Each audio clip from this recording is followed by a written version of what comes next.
Welcome to another episode of NBA 2K20 roster edits with Remember the Great Sports. Today I'm going to go through the Atlanta Hawks / St. Louis Hawks all-time players. Now, as I say in every video, these are simply my recommendations. I feel that there are some people that are not on the all-time Hawks that are overlooked, and some of them are Hall of Fame players, so it's very important, I feel, to add them because they were Hall of Famers for the St. Louis Hawks or the Atlanta Hawks in their history. Now, with that said, typically, for me to put somebody on an all-time roster, they have to play at least 3 years with the team. Well, I made that exception in another video, but I'm also making the exception in this video as well because the current player on the Hawks is probably one of those franchise players that you only see every decade or so. And you probably have a good guess who I'm talking about if you're a current Atlanta Hawks fan. But I don't have him as my starter, but I at least have him on my bench. And we'll talk about him in a second. But he is not on the stock roster, however he is on the current roster on the game. So let's just look at the stock roster, which is pretty good. But again, there's some Hall of Famers that have been omitted from the game that need to be added. First is the old St. Louis Hawk, Bob Pettit, LSU great Bob Pettit. Second is Dominique, the human highlight reel, Wilkins. Center, Dikembe Mutombo, who had some very, very great years with the Atlanta Hawks back in the 90s. Lou Hudson, another Hall of Famer, at small forward / shooting guard. Also, Cliff Hagan for many years wasn't on this game, but he goes back to the St. Louis Hawks days as well. He played small forward, and I want to say that they may be incorrect, and I don't have it in front of me, but he also played some power forward too, I believe, at 6'4", but I could be wrong on that. Also, a new addition to the game is jumping Joe Caldwell. Joe Caldwell was a very good player for a little while with the Hawks and the St. Louis Hawks, originally with Detroit, but as you can see, had some very formidable years with St. Louis and Atlanta. Power forward center, Kevin Willis, probably, in my opinion, one of the most underrated players in the 80s and 90s.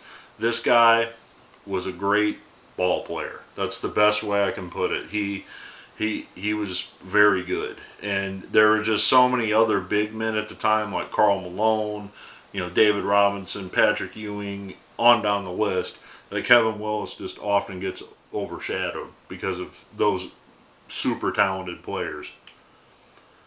Pistol Pete Maravich in his very young years with a nice big hairdo. He definitely is a great addition to the all-time Hawks.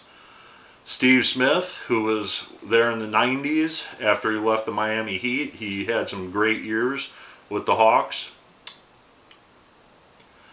Paul Millsap at power forward, small forward. Doc Rivers at backup point guard. Al Horford at center, who was a great player for the Hawks for many years. Jeff Teague, another great player for many years with the Hawks as well.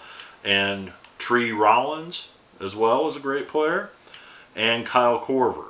Now, I know there's some people that probably like, Kyle Korver, Jeff Teague, and that's perfectly fine. However, the guys that I'm adding to this list are Hall of Famers, with the exception of the young player that's on this team now. So, my recommendations of who to delete are very simple. Again, starting from the back and moving forward, Kyle Korver, Rollins, Jeff Teague, and Paul Millsap are the four that I recommend removing from the team. So let me show you my starting lineups and those new additions to this lineup. Hopefully you agree with them, so let's just jump right into it. Alright, so the first person that I add to the team is a starting point guard of all things, and for some reason, Lenny Wilkens was not included on the game in NBA 2K20 this year. He was elsewhere on the rosters in years past. He was on the all-time Oklahoma City Thunder / Seattle Supersonics, but for some reason was not on the game this year. So added Lenny Wilkens to the starting point guard position. And again, Hall of Famer. So He goes back to the St. Louis Hawks days. Then later he would wind up coaching in Atlanta as well, I believe. So we talked about Lou Hudson a little bit earlier, but he's listed as a small forward. However, I simply make him a shooting guard. So that way you can have Dominique Wilkins and Lou Hudson in your starting lineup. Otherwise, you have Dominique Wilkins and not Lou Hudson starting, and I feel that Lou Hudson, being a Hall of Famer, needs to be in that starting lineup at the shooting guard. So, and Dominique Wilkins, small forward, no question there. So, starting power forward, Bob Pettit. Bob Pettit, going back to the St. Louis days, one of the all-time scorers in the league, going back to the 1950s. Brought St. Louis their championship with the Hawks, and was a very good player for a long time for St. Louis. And rounding out the starting five is Dikembe Mutombo. When you have prolific scorers like Wilkins and Pettit and Hudson in your lineup, somebody like Dikembe really doesn't need to score, but he's there to clog the lane, block his shots, and get some rebounds and play some defense. So Mutombo's a perfect starting center on this team, simply because of his great ability at blocking shots and just playing defense. Now, this is the person I was talking about earlier, Trae Young. Trae Young has only played he's on his second season now with the Hawks. But as you can see, as a rookie, he averaged 19 points a game as a rookie. He's one of the best premier up-and-coming stars in the NBA today. And he's already on the game on the current Atlanta Hawks. All you have to simply do is move him over to this team, and he's on your team as my backup point guard behind Lenny Wilkens. However, this guy is great offense coming off the bench. I must admit, it was quite fun playing with him when I played a game with this team. Backup small forward, Cliff Hagan, we kind of touched on him already. Great guy to come off the bench to back up Wilkins. That, of course, is if you move Hudson to the shooting guard position. If you leave Hudson at the small forward, then he would be the backup small forward in this case. This leaves your backup shooting guard is Pistol Pete. Who better to have coming off the bench than instant offense Pistol Pete? The guy can pass, the guy can handle the ball. He can also light you up for 50 points. So Pistol Pete, young Pistol Pete, I should say, coming off the bench at your shooting guard. This is the next guy that I added to the roster, and this is Walt Bellamy. If you watch the Washington Wizards Bullets all-time team, Walt Bellamy's also on that team. This is a more mature Walt Bellamy. Bellamy actually came to the Hawks after he played many years with the Bullets. So this is, and I want to say the Knicks as well. So this is kind of towards the end of his Hall of Fame career, and his overall ratings reflect that, meaning the rating that he has on the Wizards/Bullets team is higher than it is on this, because on this team he is actually 32 years old. But he's a great backup center, Hall of Fame center, to be backing up Mutombo coming off the bench. Finally, at the power forward position, this is another old St. Louis/Atlanta Hawk, and this is Hall of Famer Zelmo Beaty. Zelmo Beaty also primarily was used as a center. However, in this case, I put him at power forward because he played both power forward and center. And this is another one of those outstanding rebounders from the 1960s that was overlooked for many, many years until finally he was enshrined in the Basketball Hall of Fame a few years ago. Zelmo Beaty is somebody that you just don't hear about anymore, but I feel that he belongs on the all-time Atlanta Hawks, St. Louis Hawks roster. He's a Hall of Famer, a great rebounder, a great defender, just often overlooked in the all-time greats of Hawks history. So the 11th man is Joe Caldwell. We have Joe Caldwell backing up Pete Maravich at the shooting guard as the third shooting guard. If you want to slide Maravich over to the point guard position, Caldwell can come in and play the shooting guard while you're doing that. His nickname was Jumpin' Joe. This guy was a high flyer before there were high flyers, and a very good player. And Kevin Willis, I kind of touched base on him a little bit. This is a perfect big man. This guy can play the power forward or the center position. You put him and Zelmo Beaty out on the floor together, you're going to have two guys controlling the paint. Meaning if you put Willis in at center and you put Beaty in at power forward, you have two of the best elitist defenders ever in basketball out on the floor for you. And these two guys could help shut down a big man on another roster. So Kevin Willis definitely needs to be on the bench. The bench is rounded out with Steve Smith. Steve Smith doesn't get a lot of minutes at shooting guard because he has 3 other shooting guards ahead of him on this roster.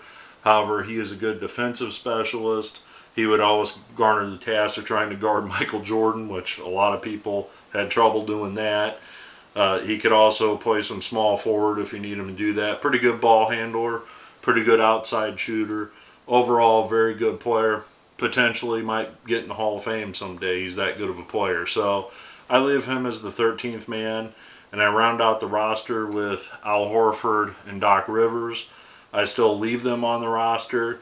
If it weren't for Trae Young being as exceptional as he is in his young career, Doc Rivers would be the backup point guard on this team. However, he gets bumped down onto the reserve list because of how good Trae Young really is. And also you have Pistol Pete, who can play some point guard too and handle the ball as your third string point guard if you really need him to. So Rivers makes the 14th man and Al Horford makes the 15th man. Now with that said, there are some Hall of Famers that I am leaving off of this list that it was very hard for me to leave off this list. Easy Ed McCauley comes to mind.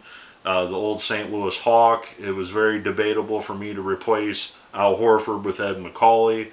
However, I thought even if I put Easy Ed on the team, he's not going to be in the starting 13 anyway, so just leave Horford alone. The same could be said about the great point guard Slater Martin. Slater Doogie Martin made his splash debut with the Minneapolis Lakers, then moved on to the St. Louis Hawks. He was a vital part of their championship teams. There's also Clyde Lovellette, who was a Hall of Famer for the St. Louis Hawks, that could play power forward, scoring, good rebounder, good scorer. Clyde Lovellette is another one that I think. And finally, Richie Guerin. Richie Guerin's another one, another Hall of Famer that played for the Hawks. He had some success with the Knicks, but he was also successful with the Hawks, and there's 4 Hall of Famers right there that I just said didn't make this team. Now, if you're just looking at, hey, you got to be a Hall of Famer to make this team, that means starting with Joe Caldwell, Willis, Smith, Rivers, and Horford, they all got to go for those Hall of Famers, which I can't quite agree with that. So the honorable mentions list on this list is grand in my opinion. So who's this team coached by? Well, we talked about him, Richie Guerin. Richie Guerin was actually a very successful coach with the Hawks.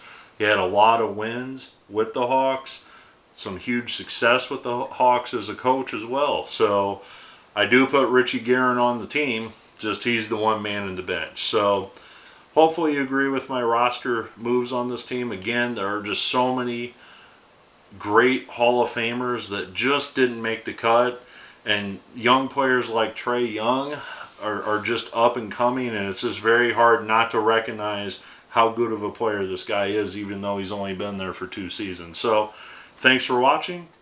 Hope you enjoyed, and look forward to your comments below.